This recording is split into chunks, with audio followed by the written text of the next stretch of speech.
30년간 한국의 미래를 맡길 것입니다.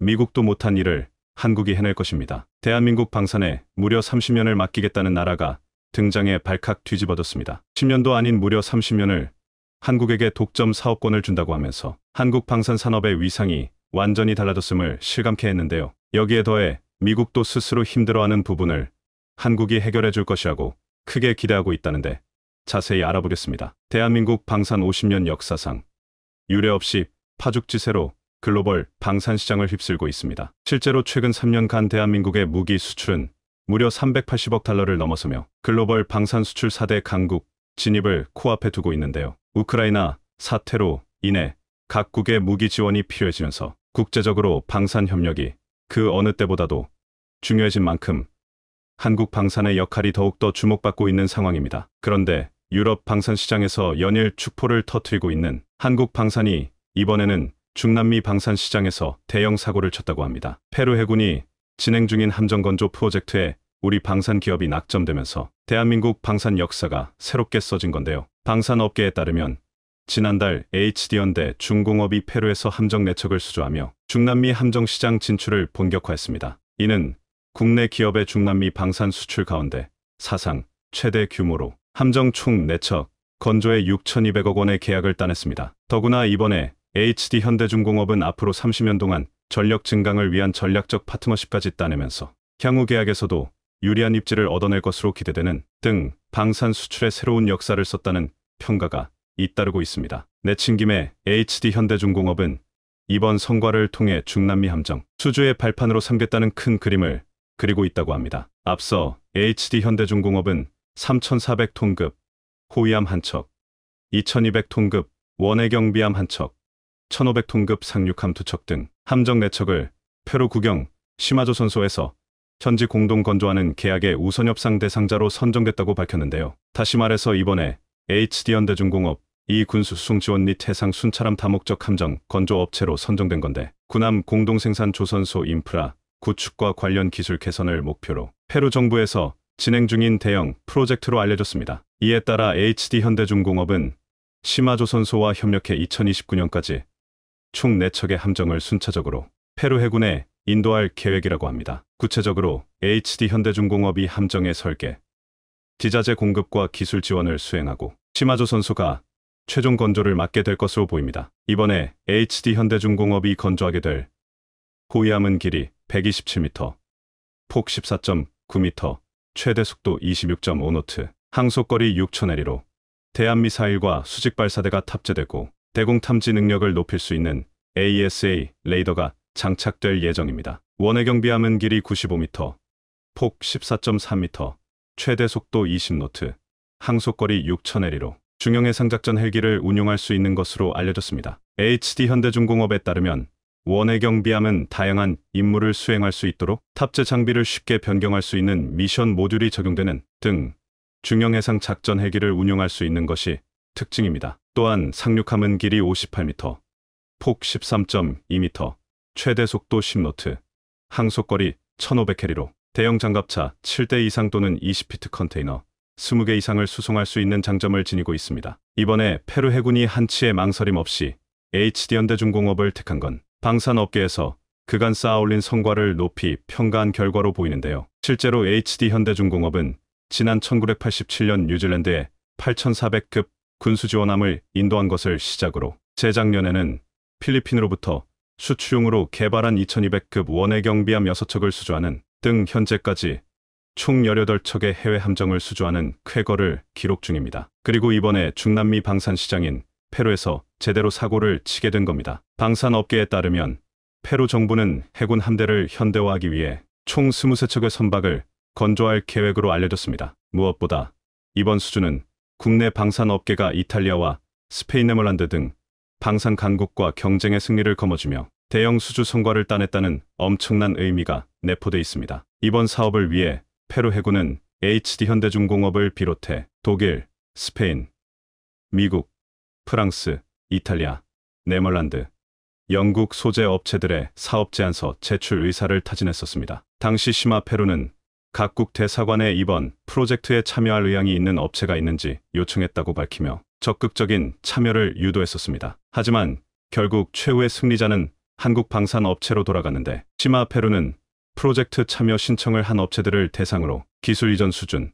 산업체 규모, 방위 산업, 참여 경험도를 종합적으로 고려해 최종 사업자를 선정했다며 그 가운데 한국이 가장 뛰어났다고 밝혔습니다. 국내 방산업계에서는 이런 성과를 낼 수 있었던 건 팀 코리아가 큰 힘을 발휘해 가능했던 일이었다고 입을 모으고 있는 상황입니다. 실제로 이번 수주를 위해 작년 9월 HD현대중공업과 국방부 등 우리 군 당국은 팀 코리아를 꾸리며 만발의 준비를 했는데요. 당시 우리 군은 페루 국영 시마조선소가 입찰 공고를 낸 후 지원을 약속하는 내용의 서한을 페루 측의 방사청장 명의로 보냈었습니다. 여기에 더해 주 페루 대사도 페루 현지에서 서한 발송을 지원했고, 페루 측에 한국 조선기술력을 적극적으로 피력하기도 했습니다. 국내에서는 산업부가 산업협력과 기술 지원에 대한 우리 정부 입장을 페루 측에 어필하며 신뢰감을 어필했습니다. 이렇듯 군, 당국과 우리 방산업계 등 유관기관이 팀 코리아로 뭉쳤기에 중남미 방산시장에서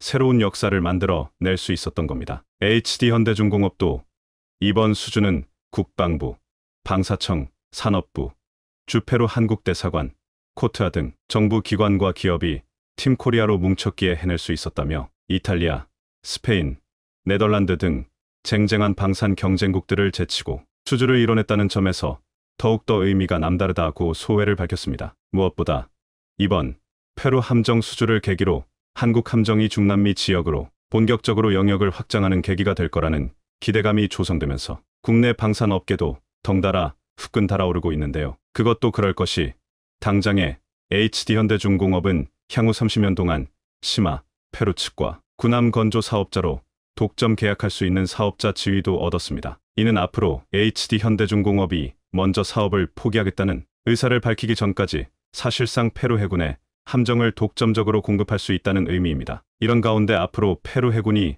함대 현대화를 위해 20여 척의 선박을 추가로 더 건조할 계획이라고 밝힌 만큼 우리 방산 수주액도 수조 원대로 확 불어날 여지가 매우 큰 상황입니다. 특히나 중남미는 노후 함정이 많아 함정 교체 수요가 많은 지역으로 꼽히는 등 우리가 수주 물량을 싹쓸이할 가능성이 매우 높아 기대를 걸어도 좋다는 분위기입니다. 더구나 중남미 시장에서 한국 함정은 높은 신뢰를 받고 있으며 우리 역시 단연간 쌓아 올린 수출 경험과 기술력으로 본격적으로 우리 함정 진출을 확대할 절호의 기회가 될 것으로 보입니다. 실제로 HD현대중공업 관계자는 이번 수주는 남미 함정 시장 개척을 위한 중요한 이정표가 될 것이라며 풍부한 수출 경험과 앞선 기술력으로 남미 시장에 한국 함정 진출을 확대해 나갈 것이라며 자신감을 내비쳤습니다. 여기에 더해 페루는 올 연말에 운영을 시작할 창카이 메가 포트의 대형 화물선을 수리할 수 있는 새로운 시설을 갖출 예정으로 알려졌는데요. 중남미와 북미,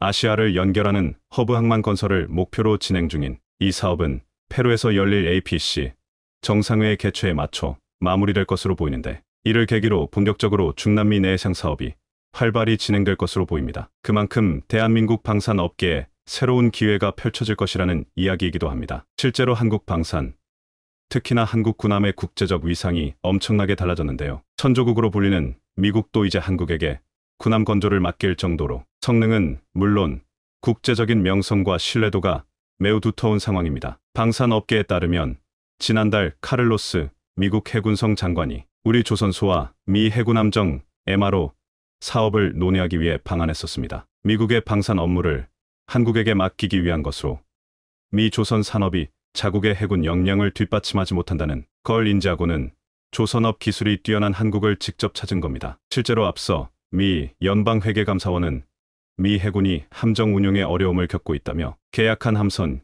인도, 지연과 비용 증가, 선박 품질 저하 등 문제로 속을 썩고 있다고 지적했습니다. 상황이 이러자 미국이 현대화된 중국 해군을 따라잡을 수 있는 유일한 방법은 한국에게 군함 건조를 맡기는 것밖에는 없다는 사실을 깨달았다고 하는데요. 실제로 이미 우리 방사청과 미 정부가 함정 사업에 관한 협력 논의를 진행하고 있는 중으로 한국 방산 산업에 대한 미국의 신뢰가 어느 정도인지 가늠할 수 있게 됐습니다. 이렇듯 국제 방산 시장에서의 한국 방산의 위치가 나날이 드높아지고 있는 가운데 최근 더욱더 반가운 소식이 전해졌는데요. 다름 아닌 대한민국의 차세대 이지삼 건조 프로젝트가 드디어 착수했다는 소식입니다. 조만간 방사청이 한국형 차기 이지스 구축함 KDDX 사업 관련 방산물자 지정을 앞두고 있는 가운데 HD 현대중공업과 하나오션의 수주 경쟁이 본격화할 것으로 보입니다. 차세대 이지스함은 다기능 위상 배열 스파1D 등 고성능 레이더와 SM-23 등 중장거리 대공 미사일을 이용해 목표 탐색부터 추적, 공격에 이르는 전 과정을 동시에 진행하는 통합형 이지스 전투체계를 탑재한 구축함입니다. 특히나 순수 국내 기술을 기반으로 개발하는 첫 이지스급 구축함이라 시선이 쏠리고 있는데요. 현재 이지스함 보유국은 6개국에 불과한 상황으로 우리는 미국, 영국, 일본, 중국, 노르웨이에 이어 세계에서 6번째로 이지스함 자체 건조가 가능한 국가로 올라서게 될 것으로 보이는데요. 이렇듯 이지스함이 본격적으로 건조되면 대한민국 방산 수출에도 큰 도움이 되는 건 물론 글로벌 방산 산업에서 리더십을 확보하는데 결정적인 역할을 할 것으로 기대됩니다. 미국이 포기했던 무기를 한국이 개발해내자 놀라운 상황이 벌어져 화제입니다. 사우디 등 중동 국가에서 너도 나도 사겠다며 난리인데 이번에는 하마스의 이스라엘 해상 침투를 계기로 더욱 주목을 받고 있습니다. 한국이 중동 등에서 무슨 일을 해내고 있는지 자세한 내용 살펴보겠습니다. 하마스는 불도저로 6m 높이의 철제 콘크리트 벽을 무너뜨렸고 수백 명의 무장대원들이 모터사이클, 픽업트럭, 패러글라이더를 이용해 이 벽을 넘은 바 있습니다. 그리고 해상에서도 모터보트를 사용해 이스라엘 영토에 침투해왔습니다. 다른 곳은 쉽게 뚫렸지만 그나마 방어를 했던 곳은 해상입니다. 이스라엘군은 하마스의 침입 시도를 격퇴했다며 해상 전투 장면을 공개했는데 하마스 보트에 미사일을 발사해 박살냈고 탈출하는 테러범들을 소총과 수류탄으로 제거하는 장면을 공개하기도 했습니다. 이스라엘은 이번에 반격으로 가자항에 있는 보트를 공격했습니다. 과거에도 하마스 특공대가 소형 고무보트를 타고 이스라엘 해안으로 몰래 침투하거나 과거에도 하마스 특공대가 소형 고무보트를 타고 이스라엘 해안으로 몰래 침투하거나 그간 이스라엘은 남쪽에 있는 하마스를 통제 가능한 위협 세력으로 봤고 국경을 뚫고 육, 해, 공 다양한 루트로 전면 공격을 할 수 있는 세력은 헤즈볼라가 될 것이라 예상해왔습니다. 이스라엘과 레바논의 헤즈볼라는 2006년 7월부터 유엔이 휴전을 중지하기까지 34일간 전쟁을 치렀는데 이스라엘에서 160명, 레바논에서 1200명이 사망하고 양측에서 30만 명과 100만 명의 난민이 발생한 바 있습니다. 이스라엘은 현재도 서쪽 바다를 통한 하마스와 헤즈볼라의 침투를 우려하고 있습니다. 힘이 약한 쪽에서의 공격 형태가 드론이나 소형 보트, 패러글라이더 등 값싸고 효과가 큰 공격 형태를 추구하는 경향이 커지고 있는 상황입니다. 이런 전략에 미국도 큰 피해를 입은 적이 있습니다. 2000년 10월 예멘에 정박 중이던 미 해군 구축함에 소형 보트가 자살 테러를 감행해 미군 17명이 숨지고 수십 명이 다치는 피해를 입었던 것입니다. 미 해군은 해전에서 주로 하푼과 같은 대형 대한미사일이나 SME 같은 대공미사일을 활용해 왔는데 고속소형 함정을 이용한 테러에 대응하기 위한 무기체계가 필요해졌습니다. 이에 2007년 미 해군연구소는 한국의 방위사업청과 MOU를 맺고 시형 70mm 로켓 유도 무기를 개발하기로 합의를 했습니다. 일명 로거로 불리는 저가 유도 영상 로켓 사업입니다. 한국이 유도 조종장치와 구동장치 등을 만들고 미국이 탐색기를 연구하기로 했습니다. 개발비는 600억 원이 들었으며 2010년 6월 시험 발사에 성공한 바 있습니다. 하지만 응용 연구를 마친 로거 사업은 미국 측에서 갑자기 발을 빼면서 부득이 우리나라가 단독으로 체계 개발을 진행하게 됐습니다. 국방과학연구소 ADD가 주관하고 LIG넥스원이 시제업체로 참여하며 2012년 관련 프로젝트가 본격화됐던 것입니다. 비군 개발의 핵심은 기존 70mm 무유도 로켓인 히드라 70에 적외선 탐색기와 유도 조종 장치 등을 달아 이동 표적에 대한 명중률을 높이는 것이었습니다. 표적 근방까지 비행 후 영상 탐색기를 사용해 목표물을 찾을 수 있는 발사 후 망각형으로 개발돼 다중 표적에 대해 동시에 대응할 수 있습니다. 소형 함정 대응으로 비궁이 등장하게 된 이유입니다. 전 세계에서 운용 중인 70mm 유도 로켓은 대부분 반능동 레이저 유도 방식을 사용하고 있습니다. 레이저를 조사하고 이를 추적하는 방식으로 특정 표적만을 지정해 공격할 수 있다는 장점이 있습니다. 순식간에 쏟아지는 적을 막기에는 한계가 있습니다. 반면 비궁은 다표적에 대한 동시 대응이 가능하고 차량 탑재형으로 기동성이 뛰어난 것이 특징입니다. 이뿐 아니라 표적 탐지 발사 통제 장치가 한 차량에 탑재돼 단독 작전이 가능하다는 장점을 가지고 있습니다. 차량에 탑재된 2개의 발사 장치에서 한꺼번에 40발의 비궁이 발사됩니다. 비궁 미사일 가격은 2억 원 하는 헬파이어 미사일의 30% 수준이라 발당 6천만 원대로 추정하고 있습니다. 그만큼 효율적으로 적의 소형 선박이나 공기부양정을 파괴할 수 있는 것입니다. 이는 북한의 위협에 대응하기 위해 꼭 필요한 무기체계입니다. 해안에 설치된 기존 해안포는 6월 25일 전쟁 때 쓰던 전차 포탑을 떼내 개조한 것으로 병사 수명이 달라붙어 수동으로 톱니바퀴를 돌려 조준을 하는 방식이었고, 고속으로 상륙을 시도하는 북한 공기부양정에 대한 대응이 사실상 어려웠습니다. 북한은 백령도와 연평도에 가까운 해군기지에 수십 명이 탈 수 있는 공방급 공기부양정 140여 척을 배치하고 있습니다. 시속 96km 속도로 수천 명의 특수부대를 상륙시킬 수 있습니다. 북한군은 이를 이용한 상륙 훈련을 지속하고 있습니다. 이들에 대한 방어는 주한미군의 아파치 1개 대대가 맡은 바 있습니다. 그런데 북한이 백령도에서 불과 50km 떨어진 고안포에 공기부양정 70여 대를 수용할 수 있는 기지를 만들었고, 서북도서에 상륙하는데 걸리는 시간이 고작 30분이라 기습 상륙을 완전히 저지하기는 어려워졌습니다. 육지에서 출동할 경우 대응이 늦기 때문입니다. 그래서 연평도에는 2017년부터 비궁이 배치돼 있습니다. 싼 가격에 아주 뛰어난 명중률을 가지고 있어 전쟁 발발 시 최대 8km 밖에서 고속으로 상륙을 시도하는 북한의 공기부양정을 효과적으로 제압할 수 있습니다. 비궁은 2012년부터 2015년까지 3년에 걸쳐 개발됐고 2017년부터 전력화가 시작됐습니다.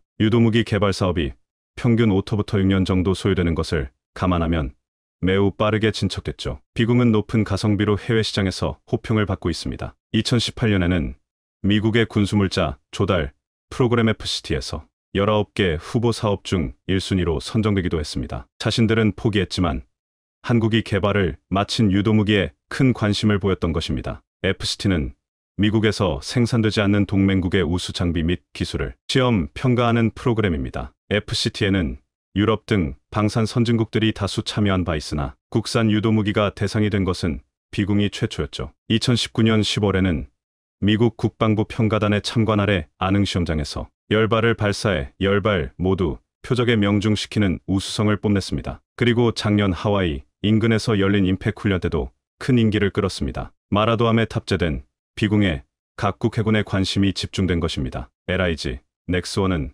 국산 유도무기의 미국 시장 진출을 위해 미 대표 방산업체 레이시온과 함께 공동 수주 마케팅을 하고 있습니다. 2021년 8월에는 미국에서 열린 해양항공우주 전시회에서 무인 수상정에 적용할 수 있는 비궁 발사대 시스템을 제안하기도 했습니다. 한국은 이미 해검이 무인 수상정에 비궁을 장착해 시험을 하고 있는 상황입니다. 비궁의 핵심 경쟁력은 해외 유사 무기체계 대비 값이 싸고 단독 작전이 가능한 독립체계라는 점입니다. 이에 대해 사우디가 적극 도입을 진행하고 있습니다. 사우디의 반미 행보가 국내 방산업계의 호재라는 전망도 있습니다. K방산은 미국과 무기체계가 같아 무기 1위 수입국이던 사우디가 미국과 멀어지면 국내 방산업계의 주요 고객이 될 수 있다는 논리입니다. 방산무기는 국가에 따라 운영체제가 달라 기존에 구입한 무기와 호환되지 않으면 연속성 있게 사용할 수 없습니다. 사우디는 2020년까지 5년간 약 845조 원 상당의 무기를 미국에서 구매한 바 있습니다. 이는 미국 해외 무기 수출 1위 규모입니다. 사우디가 최근 중국이나 러시아와 친밀도가 아무리 높아졌다 해도 이들 나라의 무기를 도입하기 힘든 이유입니다. 반면 국내 방산무기는 미국과 호환이 잘 되게 제작돼 사우디가 수입해도 무리 없이 운용이 가능합니다. 사우디는 한화에어로스페이스가 생산하는 다연장 로켓 천무를 예멘 접경지역 부대에 실전 배치했고 LIG 넥스원의 유도 로켓 비궁도 곳곳에서 운용하고 있습니다. 지난해 3월 외신은 사우디가 한화와 1조 원 규모 방산 계약을 했고 LIG 넥스원과 요격체계 공급 계약을 성사시켰다고 보도한 바 있습니다. 어떤 무기인지는 구체적으로 드러나지 않았지만 이번에 밝혀진 것입니다. UAE가 예멘 후퇴 반군 퇴치를 위해 두 차례에 걸쳐 약 1조 6천억 원 상당의 천무 수출 계약을 한국과 맺은 바 있지만 사우디가 천무와 비궁을 수입한 것은 이번이 처음입니다. 사우디는 미국으로부터 패트리엇 미사일 등 요격체계 수입을 요청했지만 양국의 정치적 관계 악화로 거절당하자 수입국 다변화와 기술 이전을 통한 현지 생산 전략을 추구하고 있습니다. 그 파트너가 한국인 상황입니다. 천무는 강철비로 불리는 국산 다연장 로켓 체계입니다. 최대 사거리 80km 정도로 분산탄을 쓸 경우 300개의 자탄이 축구장 3개 넓이를 타격할 수 있습니다. 사우디 참모총장은 천무부대를 방문해 주요 부품에 대해 설명을 듣기도 했습니다. 사우디군은 지난해 10월 도입한 신형 고속 초계정 합정에 LIGX-1의 비궁을 탑재한 것으로도 드러났습니다. 해당 함정은 프랑스 업체가 건조해 사우디가 총 12척을 구입해 서부 함대에 배치할 계획이며 여기에 한국 무기가 탑재된 것입니다. 이는 프랑스 미사일 업체의 자존심을 한국이 꺾었다는 설명입니다. 2019년 한국을 찾은 빈셀만 왕세자 일행은 대전 국방과학연구소를 찾기도 했습니다. 300여 명의 수행원과 함께 입국해 1박 2일간의 일정 중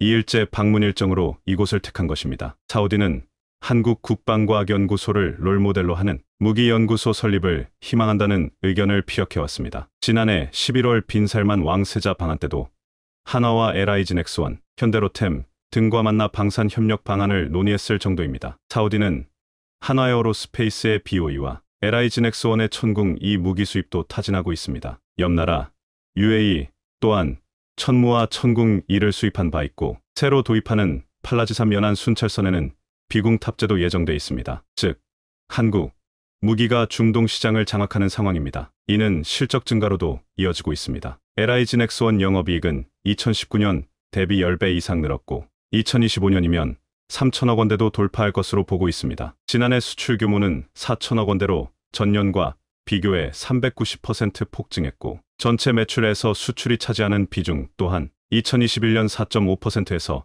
지난해 18%로 높아졌습니다. 국내 방산업계는 우크라이나 전쟁 장기화로 세계 각국의 주목을 받으며 비용 대비 우수한 성능을 인정받았고 이스라엘 사태로는 드론이나 소형함정 등의 강한 무기가 새롭게 주목을 받고 있습니다. 한국은 무기 기술을 더 높여 세계 시장을 장악해 나가길 바랍니다. 1978년 개혁 개방 이후 인류 역사상 가장 빠른 성장세를 기록한 국가가 있습니다. 중국인데요. 13억 거대한 인구수와 자원을 무기로 삼아 미국에 이은 세계 2위 강대 국으로 성장했죠. 그런데 중국이 경제력만 키운 것은 아닙니다. 굴기쿠지를 내세워 모든 산업을 야금야금 장악하더니 군사력 분야에서도 큰 두각을 드러냈고 물론 미국과 전쟁을 해봐야 알겠지만 미국을 위협하는 수준까지는 몰랐었습니다. 그런데 세계 3위로 분류되는 군사강국 중국과 세계 6위로 평가되는 한국이 맞붙는다면 어떤 상황이 전개될까요? 이미 1950년 한국전쟁에서 중공군과 맞붙은 경험이 있기는 하지만 70년이 훌쩍 지난 지금 만약 한국과 중국이 전쟁을 벌인다면 어떤 결과가 나오게 될까요? 1950년 6월 25일 새벽 기습적으로 남한을 침략한 김일성은 유엔군의 참전으로 어려움에 처하자 스탈린에게는 소련 공군을 마오쩌둥에게는 중공군 파병을 요청했습니다. 아마 많은 분들이 1.4 후퇴를 들어보신 적이 있으실 겁니다. 전쟁 초기 낙동강까지 파죽지세로 밀고 내려온 북한군은 9월 15일 메가더 장군의 인천 상륙작전으로 2주 만에 서울을, 10월 19일에는 평양을, 11월 26일에는 북한 대부분 지역을 내뒀습니다. 그러나 북한을 완전히 점령할 것 같았던 유엔연합군이 점령 깃발을 꽂으려던 찰나 실패를 마주하게 되죠. 왜냐면 평양이 점령당한 직후 마오쩌둥이 중공군 20만 명을 압록강 건너 북한으로 투입했기 때문입니다. 그리고 1953년 휴전협정이 체결되기 전까지 무려 240만 명을 투입시켰으니 이내 전솔로 밀고 내려오는 중공군을 당해낼 여력이 없었습니다. 결국 12월 15일 흥남부두에서 미국 제1해병사단을 시작으로 미 10군단 모든 병력과 피난민 10만 명을 남쪽으로 철수시켰고 1월 4일 서울까지 점령당하자 또 다시 남쪽으로 철수를 거듭했습니다. 그렇게 3년이 넘는 시간 동안 치열하게 싸우다 겨우 휴전협정을 체결해 현재까지 이어진 겁니다. 보통 한국전쟁은 김일성이 일으킨 것으로 생각하지만 김일성이 주인공이었던 시기는 발발 후 3개월에 지나지 않습니다. 중공군 투입 직후부터 김일성과 북한군은 조연으로 밀려나고 중공군이 주연 자리를 꿰차 한국전쟁을 이끌었습니다. 그러니까 한국전쟁은 2년 9개월간 한국군과 중공군이 맞붙은 전쟁이었던 것이죠. 한국전쟁이 잠시 멈춰선 후 한국과 중국은 나름의 방식으로 군사력을 키우며 전쟁을 대비했습니다. 콜론 러시아 우크라이나 전쟁이 있기는 하지만 지금 우리가 사는 2023년 7월에 국가와 국가가 맞붙는 전면전이 발생할 가능성은 극히 희박합니다. 왜냐면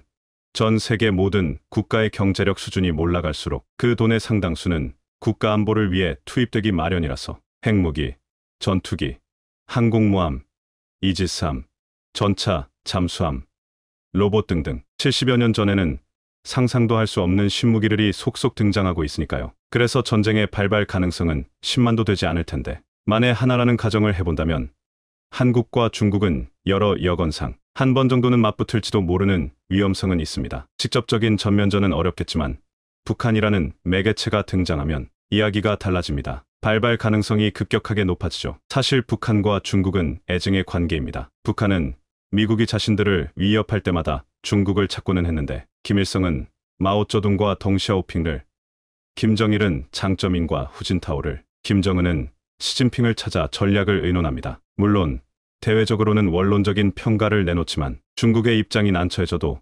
북한은 언제나 극진한 호의를 받았습니다. 가령 1960년대 중국 문화대혁명 당시 홍위병들은 소련과 중국의 양다리를 걸친 김일성을 수정주의자 또는 주자파라며 그를 체포하라는 대자보를 베이징 곳곳에 걸었습니다. 이 소식을 들은 김일성은 엄청나게 분노했는데 얼마나 화가 났던지 한국전쟁에 참전했다 전사한 중공군 묘지의 비석들을 전부 때려 부쉈습니다. 마오아닝의 묘지도 예외는 아니었는데, 마오아닝은 바로 마오쩌둥의 장남입니다. 마오쩌둥의 지시를 받아 중공군으로 참전했다가 폭격에 사망했죠. 김일성은 마오의 뜻에 따라 그의 유고를 중국인민지원군 열사능원 맨 앞에 묻어줬죠. 묘비에는 중국인민의 영수 마오쩌둥 동지의 장남이라고 새김으로써 북, 중, 혈맹의 상징으로 삼았습니다. 사실 자신의 장남 묘비를 부순다는 것은 마오쩌둥에 대한 정면도전이었고, 마음만 먹으면 북한을 쓸어버릴 수도 있었을 겁니다. 하지만 그러지 않았습니다. 왜냐면 북한은 중국의 입장에서 보자면 순망치한 지왕츠 한의 관계니까요. 다시 말하면 북한은 한미일 동맹에서 중국을 지켜주는 1차 저지선인 겁니다. 따라서 미중 관계가 어떻게 변하느냐에 따라 북한은 언제든 미국의 공격 대상이 될 수 있고, 미국이 북한을 친다면 한반도에서 전쟁이 발발하는 이상 한국이 가만히 앉아만 있을 수는 없고, 미국과의 관계를 고려하더라도 그렇습니다. 그래서 미국이 북한을 친다면 곧 중국 국경이 위험해진다는 것을 의미하고, 본토에서의 전쟁을 피하기 위해서라도 북한과 우호 관계를 유지할 수밖에 없는 것이 현실이니까요. 그래서 중국은 서해에서 한국군을 겨냥한 상륙훈련을, 한국은 북한을 겨냥한 훈련을 실시하지만 사실상 이는 중국을 겨냥하고 실시하는 훈련이기도 한 것이죠. 그렇다면 한국과 중국이 직접 맞붙는 시나리오는 어떤 것들이 존재할까요? 우선 이 시나리오를 세우기 위해서는 김정은이라는 존재가 없어야 합니다. 가령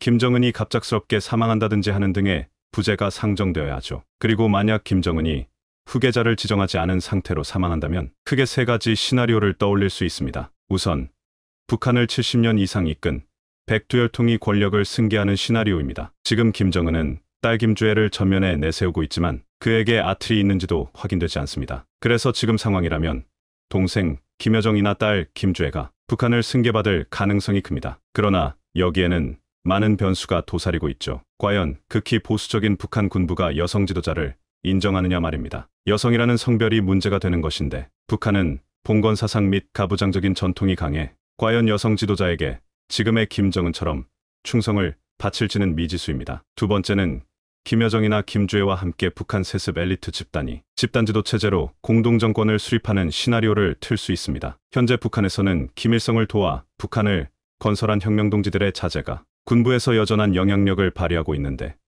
약 200여 명으로 파악됩니다. 대표적으로 북한 내 권력 2인자로 꼽히는 최고인민회의 상임위원장 최룡해를 들 수 있죠. 그는 김일성의 빨치산 동료이자 인민무력부장을 지낸 최연의 차남으로 북한 내 권력 2인자로 알려졌습니다. 최룡해 등의 엘리트 자제들이 모여 집단지도 체제를 구성하는 상황을 가정할 수 있죠. 마지막으로 북한 내부 권력 투쟁이 심화되면서 쿠데타 또는 내전으로 발전하는 시나리오입니다. 이렇게 된다면 상당수의 북한 주민들이 러시아나 중국, 한국, 일본 등으로 망명하고 북한은 그야말로 통치물 가능한 국가가 될 겁니다. 무엇보다 지도자가 없는 상황에서 이런 쿠데타가 발발하면 북한은 전 세계에서 가장 두려운 국가로 변모하게 될 겁니다. 왜냐면 북한에는 핵무기가 있으니까요. 현재 김정은과 같은 명확한 지도자가 존재하지 않는 상황에서 군부 내의 누군가가 핵무기를 원하는 국가에 팔아넘긴다면 이는 전 지구적인 위험이 됩니다. 그래서 지도자가 없는 상황에서 북한의 붕괴가 현실이 되면 미국은 반드시 북한에 진입할 겁니다. 그 핵무기가 중국이든 이란이든 시리아든 미국과 적대적인 국가에 흘러들어가는 것을 누구보다 꺼리니까요. 그래서 이 핵무기 사수를 위해 미 특수부대가 북한으로 진입할 것이고 한국 정부는 북한을 함께 칠 것인지 미군만 진입하게 톨 것인지를 결정해야 하는 딜레마에 빠질 겁니다. 그렇다면 한국군이 북한으로 치고 올라간다면 북한군과 전면전을 펼칠까요? 아마 아닐 겁니다. 왜냐면 김정은이 사라지는 순간 조선인민군은 존재의 이유가 없어질까요? 조선인민군의 존재 목적은 오로지 하나 조선노동당의 사수에 있습니다. 가령 가여운 북한 주민을 보호한다거나 자국의 안보를 책임지는 따위의 의무는 없죠. 오로지 조선노동당의 중심, 즉 김정은을 보호하기 위해서 존재하며 오로지 그 명령만으로만 전쟁을 할 수 있는 자격이 생깁니다. 그래서 1호 명령, 즉 김정은의 지시가 없으면 함부로 부대도 이동시키지 못하는 것이 현실입니다. 만약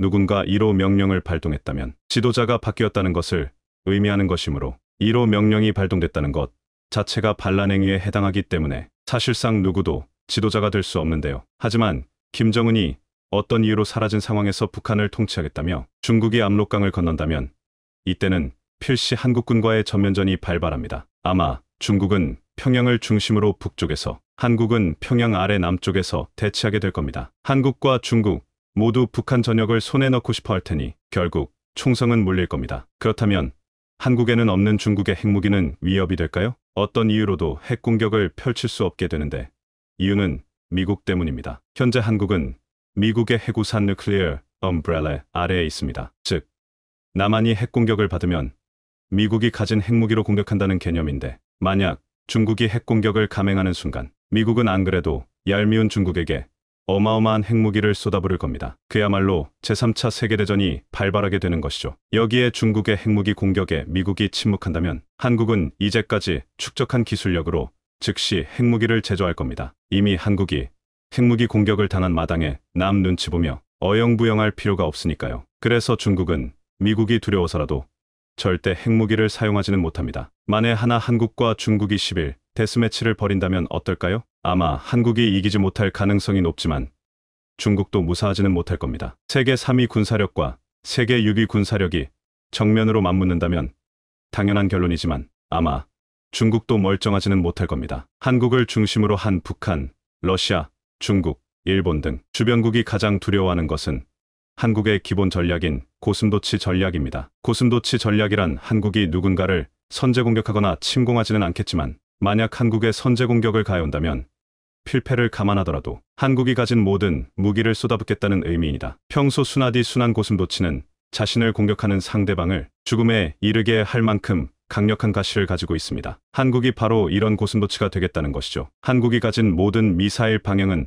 서해로 향하게 한 후 중국 본토에 모조리 쏟아붓는다면 적어도 중국 핵심 도시들이 자리한 동부는 회색물능에 빠지게 될 겁니다. 뿐만 아니라 중국은 단독 전력으로 한국과 맞붙어야 하지만 한국은 그런 구조가 아닙니다. 한반도가 불바다가 되더라도 미국과 동맹국들이 모조리 한반도로 날아올 수밖에 없죠. 미국의 입장에서 지금껏 오냐오냐 다루던 북한이 무너진 이상 동아시아 패권을 중국에 넘길 수는 없기 때문에 자신의 모든 동맹국을 한반도로 불러들일 겁니다. 그리고 미국의 동맹국 중 중국을 지지하고 설 국가는 없습니다. 가령 일본은 중국과 센카쿠 열도 중국명 자오이다오 분쟁을 겪고 있을 뿐 아니라 미국의 핵심 동맹국이기도 합니다. 그래서 오키나와에는 해외 기지로 가장 큰 미 공군기지가 있고 미 해병대 주둔지인 캠프 한센이 있죠. 또한 중국 바로 옆 대만 또한 중국이 무너지기를 바라는 간절함으로는 세계 1등일 겁니다. 아마 한반도 전쟁을 빌미로 미국 편에 설 가능성이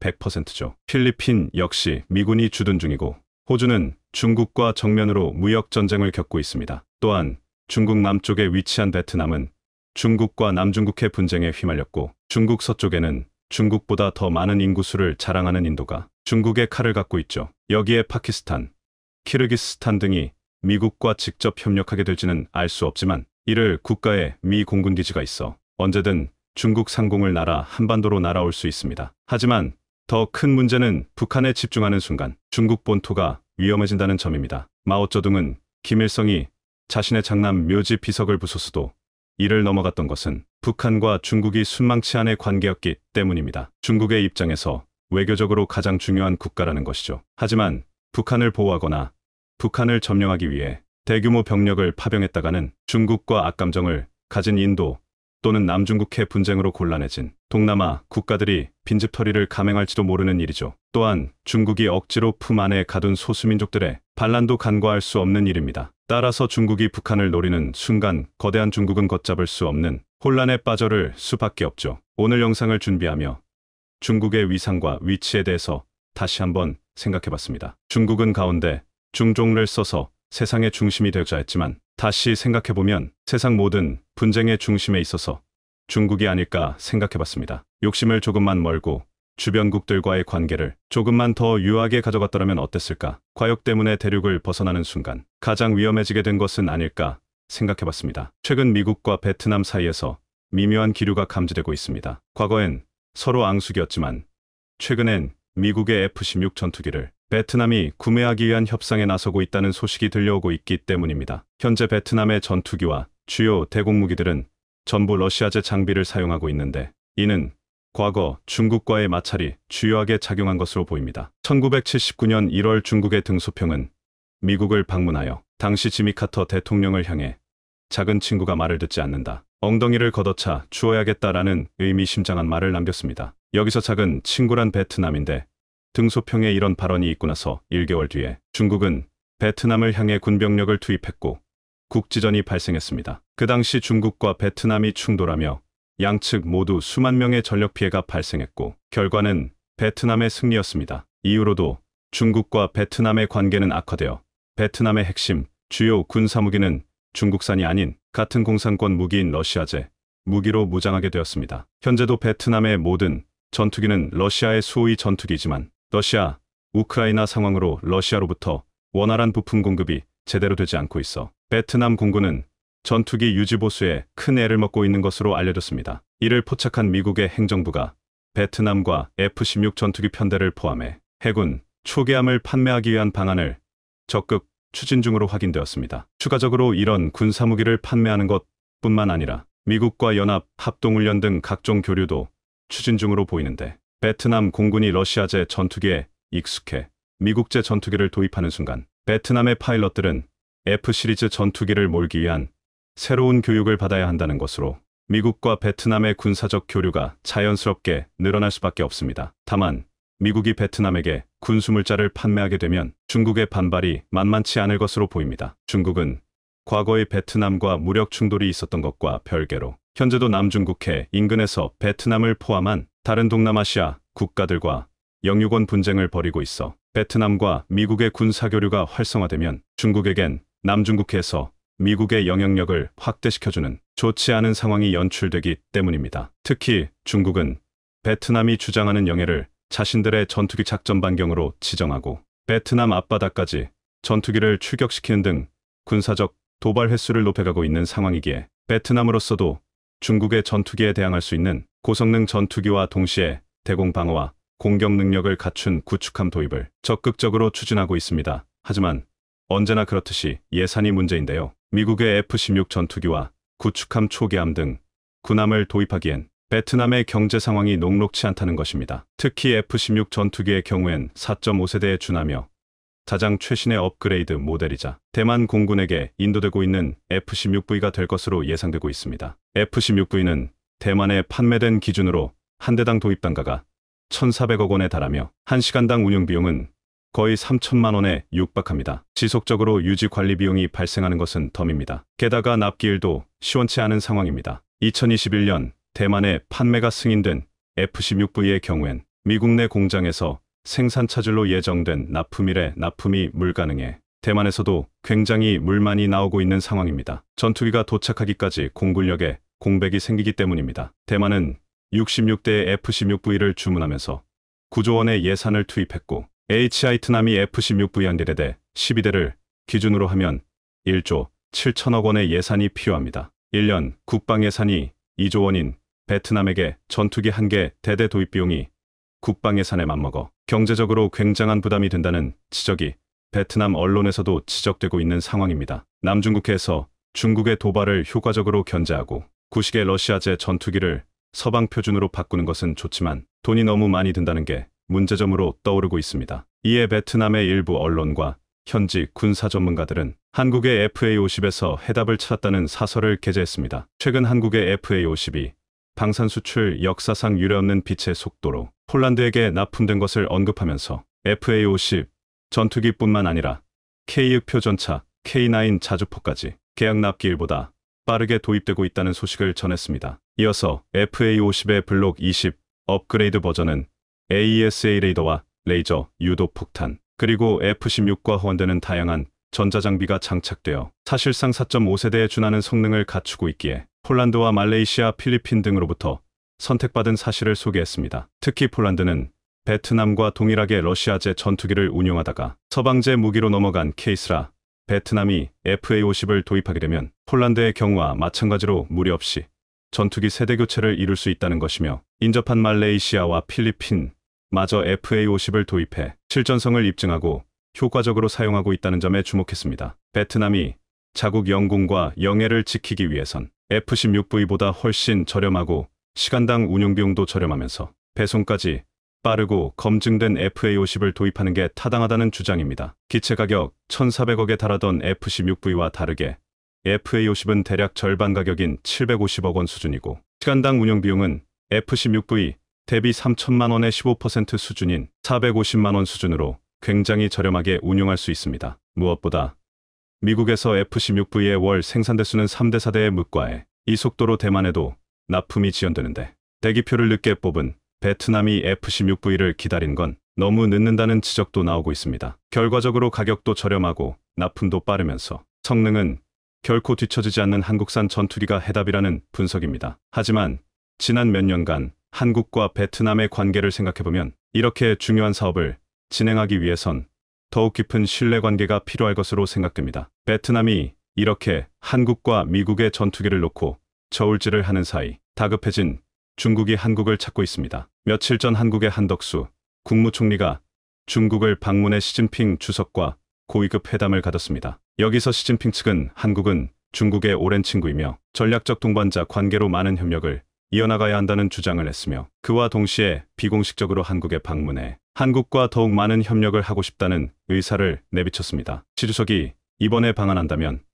2014년 이후 거의 10년 만에 다시 찾는 한국인데 시진핑이 한국에 그냥 오는 법은 절대 없고 무언가 원하는 게 있을 때만 온다는 관측이 나오고 있습니다. 제일 먼저 남중국해에서 강력해지는 미국의 포위망에 한국이 참여하지 말라는 제안을 할 가능성이 높습니다. 같은 공산권 국가인 베트남에게도 손절을 당하면서 중국과 베트남의 군사적 긴장도는 높아만 지고 무엇보다 한국은 중국의 턱 밑에서 세계 6위의 군사력 순위를 가지고 있어 유사시 가장 위협이 되는 존재이기도 합니다. 게다가 방산 수출 강국이 된 한국의 강력하고 효과적인 무기로 중국과 분쟁을 겪고 있는 동남아시아 국가들이 무장하는 것을 중국은 원치 않는 상황입니다. 이미 한국산 FA-50 전투기와 최신의 호위함을 도입한 필리핀은 한국산 장비로 중국과의 군사적 충돌에 대비하고 있습니다. 필리핀 역시 남중국해에서 터무니없는 영유권을 주장하는 중국과 국경 분쟁을 겪고 있고 해당 국경 분쟁으로 어업 갈등 등 국민들의 실생활까지 영향을 받고 있어 스스로를 지킬 만한 강력한 장비가 필요한 상황입니다. 말레이시아도 마찬가지입니다. 중국의 군용기는 지난 2021년 말레이시아 관할의 비행정보구역에 들락거리며 군사적 도발을 감행하고 있으며 말레이시아 총리는 최근 중국과 남중국해 분쟁에 대한 협상을 준비하는 등 중국과의 분쟁으로 불편을 겪고 있습니다. 이에 대항하기 위한 말레이시아는 FA-50 블록 200일 업그레이드 버전을 18대나 구매하기로 최종 계약을 맺었으며 계약 규모는 1조 2,200억 원에 달하는 것으로 알려졌습니다. 이에 중국은 자신과 분쟁을 겪고 있는 대부분의 동남아시아 국가들이 전부 한국산 무기로 무장하는 것에 두려움을 느끼고 있는 것입니다. 이번 우크라이나 상황으로 알 수 있듯이 러시아제 전투기의 허위 스펙이 큰 이슈가 되었고 사실상 러시아 전투기의 기술을 베껴서 제작한 중국의 전투기 역시 그동안 알려진 스펙보다 훨씬 못 미치는 실제 성능을 보유한 것으로 예상되는 상황에 제대로 만들어진 한국의 4.5세대급 FA-50이 실전 배치되면 중국 입장에서 가장 두려운 상황이 현실이 되는 것이기 때문입니다. 이런 상황은 단순한 추측이 아니라 현실인 증거가 있습니다. 지난 2013년 국내외 매체들은 한국이 필리핀에게 FA-50 12대를 판매하기 위해 교섭 중인 상황에 중국이 한국 측에게 비공식적인 루트로 연락해 필리핀에게 전투기 수출을 하지 말라는 요청을 해왔다고 다수의 매체를 통해 보도된 사실이 있습니다. 당연히 우리나라는 중국의 제안을 거절했고 필리핀에 경공격기를 수출했으며 고지어 말레이시아에도 수출을 성사시켰습니다. 한국의 FA-50 성능이 볼품없었다면 중국이 이렇게까지 나서서 수출을 막아야 했을까요? 이번에 시진핑 주석이 방한하는 것 역시 동남아시아 국가들이 한국산 무기로 무장하는 것을 한국이 막아달라는 요구를 해올 가능성이 매우 높습니다. 특히 그동안 중국이 한국의 경제에 부정적인 영향을 주기 위한 한한령을 비롯한 경제 제재를 해제해 주겠다며 한국의 전투기 수출과 군함 수출을 막기 위해 적극적으로 움직일 가능성이 매우 높은 상황입니다. 그게 아니라면 시진핑 주석이 아무 이유도 실리도 없이 한국에 방문할 이유가 없기 때문입니다. 중국의 속생각은 미국이 베트남에 전투기 파는 건 막을 순 없지만 한국이 베트남에 전투기와 군함을 판매하는 것은 어느 정도 막을 수 있다는 계산이 깔려 있는 것으로 보입니다. 하지만 과거에도 그랬고 지금도 그랬고 한국은 중국의 눈치를 보지 않고 전투기를 판매해 우리나라 국방기술의 우수성을 전 세계에 알리고 이미 성공적이고 우수한 FA-50을 합리적인 가격에 판매해 현재 성공적으로 개발 중인 KF-21 전투기의 잠재적인 고객들도 확보해야 합니다. 이렇게 확보한 잠재 고객들은 미래의 업그레이드를 통해 스텔스 성능을 갖춘 한국산 KF-21의 고객으로 발전할 가능성도 매우 높기 때문입니다. 현재 복잡하게 돌아가는 중국과의 분쟁 상황에 한국의 전투기와 군함이 큰 역할을 하게 된 사실에